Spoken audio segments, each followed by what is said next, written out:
Mr. Trump is a racist.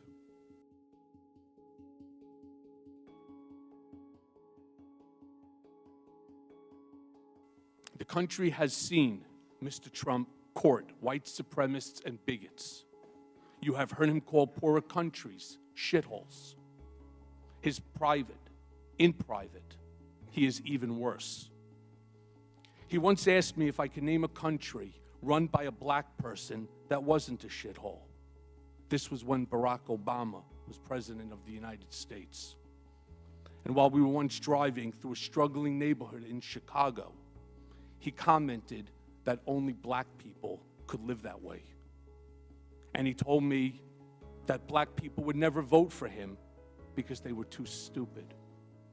And yet, I continued to work for him. Mr. Trump is a con man. He asked me to pay off an adult film star with whom he had an affair and to lie about it to his wife, which I did. And lying to the First Lady is one of my biggest regrets because she is a kind, good person, and I respect her greatly, and she did not deserve that. And I'm giving the committee today a copy of the $130,000 wire transfer from me to Ms. Clifford's attorney during the closing days of the presidential campaign that was demanded by Ms. Clifford to maintain her silence about her affair with Mr. Trump. And this is Exhibit 4 to my testimony. For those who question my motives for being here today, I understand. I have lied, but I am not a liar. And I have done bad things, but I am not a bad man.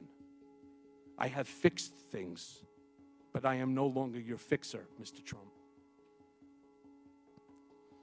Mr. Trump called me a rat for choosing to tell the truth, much like a mobster would do when one of his men decides to cooperate with the government.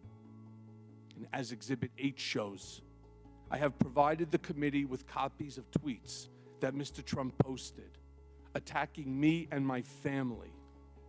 And only someone burying his head in the sand would not recognize them for what they are. It's encouragement to someone to do harm to me and my family.